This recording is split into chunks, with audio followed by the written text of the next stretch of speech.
Hello, welcome to BioTV. I'm Ryan Schubert. And I'm Matt Riches. And today we are talking about euthanasia. For those of you who don't know, euthanasia means the intentional killing or act of omission by a dependent human being for his or her alleged benefit. So basically it means assisting someone's suicide because they have a condition that causes extreme pain and suffering. Yeah, that's right. It is illegal in most places, but some people are working to make it legal. Interesting. Now let's throw it to Tori Wakefield for an inside look at what euthanasia is all about. Here today I'm at Massachusetts, where Karen Ann Quinlan recently passed away. Here is her story. Karen Ann Quinlan was a young girl who died at age 31. When she was a college student in 1975, Karen went to a party where she ingested a combination of drugs and alcohol. Her friends saw that she had been feeling unwell. They put her to bed and later returned only to see that she had stopped breathing. Karen's brain was severely damaged, and she was reduced to what doctors described as a persistent vegetative state. Karen survived through life support technology. Her brain functions were very low, and her cognitive abilities were wiped out. Months passed without any improvement in her condition. Quinlan's parents asked that she be removed from life support and allowed to die. Karen's father, Joe, spoke about Karen's situation. Her condition was just so bad. She could do almost nothing. My wife and I were so upset to the point where we felt that she be put to death. It's something we didn't want to do, but we just asked for it because it was bound to happen. Doctors refused, saying she could not be declared legally dead by existing medical standards. The state of New Jersey also intervened, saying it would prosecute any physician who helped end Karen's life. I ended up suing to have life support discounted, but the court denied it.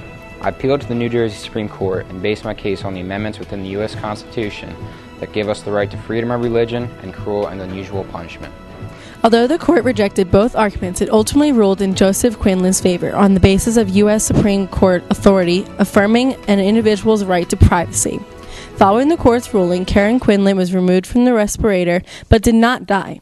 She eventually began to breathe on her own and lived for another 9 years before infection and pneumonia finally killed her. Karen's case is a milestone for other right-to-die cases, touching as it does on a number of moral and ethical issues surrounding the end of life. It's not an issue that will resolve itself anytime soon. The implications of prolonging life under extraordinary circumstances are bound to multiply with every advice in medical technology. Legal goings-on with human euthanasia have been a mess, with people wanting to be put out of their misery, and others talking about how it is unethical and how it will cause a throwaway society. No matter which of the methods a person uses for euthanasia, which there are many, they are usually illegal and frowned upon. There are multiple ways for a terminally ill patient can commit suicide. Legally, without using drugs. This is usually by refusing drugs and medical treatment. This should not be associated with pulling the plug. One such case was Kuzan versus Missouri Department of Health. She wanted to end it all and went to court.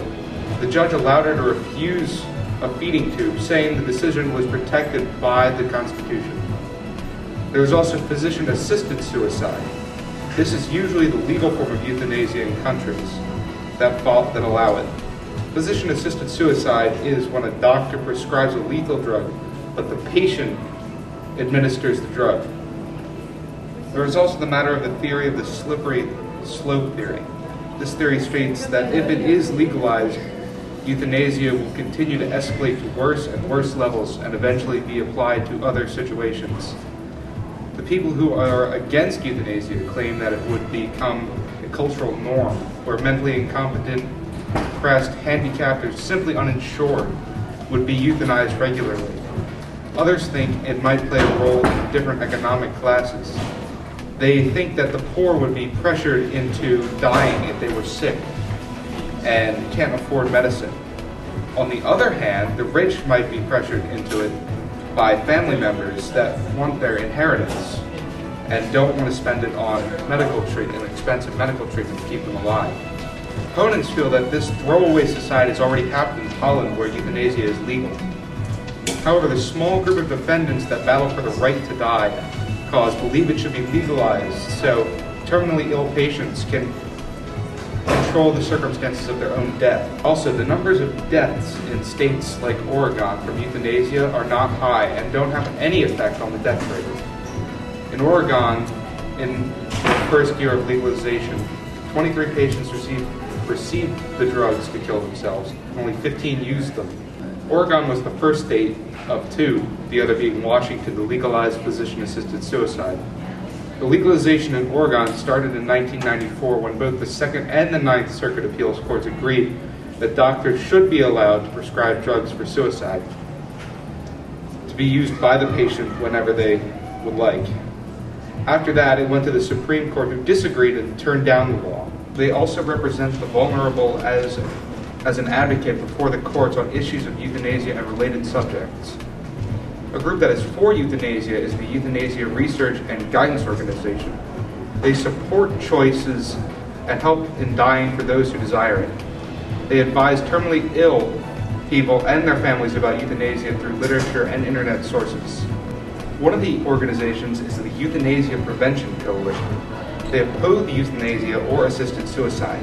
They educate the public in risks associated with promotion of euthanasia and increase public awareness of alternative methods for pain relief and suffering. In the USA, we have two states that allow it, Oregon and Washington. Both states allow terminally ill patients to take lethal drugs. However, they must administer them themselves. They must also make 2 verbal requests and 1 written request that must be fully witnessed. Montana also may have a euthanasia law soon. They have no law preventing physician-assisted suicide, so the laws still have to go through court.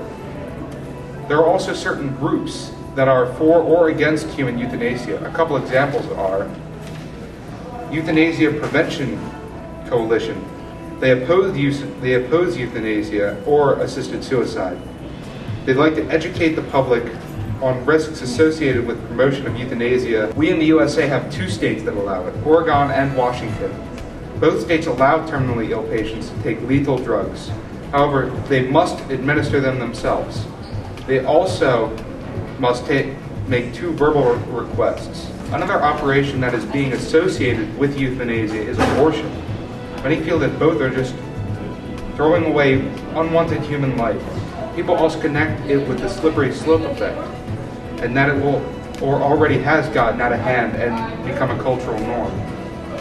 Now, many countries have legalized euthanasia in one way or another. These countries and laws are, in the UK, there is no law against it, but those who want to assist loved ones under certain conditions to commit suicide will not be prosecuted. In Luxembourg in 2008 to 2009, their parliament passed a law allowing voluntary euthanasia and assisted suicide. In Belgium in 2002, it became the second country ever to pass a law allowing voluntary euthanasia. Belgium provides its citizens with pain-killing medication, so poverty is not the cause of euthanasia due to pain. If the patient is not terminally ill, they must have a 3rd opinion. They also must be over 18. In the Netherlands, Holland pushed and brought down the penalty for killing a person over the years. The person must be over 16 and have their decision well considered. They feel the law is good and the rate of deaths are constant. In Switzerland, the Swiss have been practicing assisted euthanasia since the 1940s. In 2003, the doctors were told they could only help terminally ill people die under strict conditions. The Swiss judged whether the person should be able to commit suicide by their motive and whether it is selfish or not. In Canada, suicide is legal, but assisted suicide is not. There are bills in Parliament that would legalize it, but they have not passed yet. In Australia, in Northern Australia, in 1995, it became the first place to legalize the right to die. However, this only lasted 9 months and now is illegal. They claim that the Constitution does not give any such right. However, the Oregon courts were able to push the law through and continue with the practice. One of the lead spokesmen for human euthanasia was Dr. Jack Morgan. By his own claims, he killed 130 people between 1990 and 1998. Almost all of these cases went against state or local law. People considered him sick due to his selection of patients. He would test his drugs on prisoners in death row. Alright, you can go back. He also euthanized people that were not terminally ill. Kevorkian was tried 5 times in Michigan. In 4 of the trials, he was acquitted. However, in the 5th case, he administered the drugs with his death machine, which he called it. The police accused him and found him guilty of second-degree homicide. 8 years previous, his medical license had been revoked, so it was illegal for him to even have the drugs. He was sentenced to 10 to 25 years in prison. In 2007, he was released due to his failing health. What's the end of the paragraph?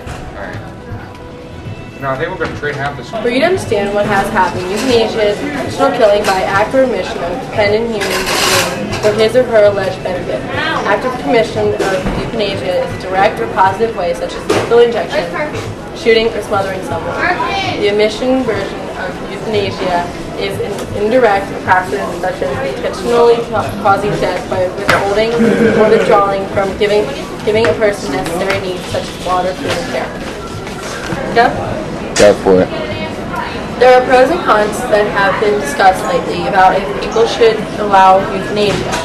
One big reason to be for these processes to go through is that it provides a way to relieve extreme pain.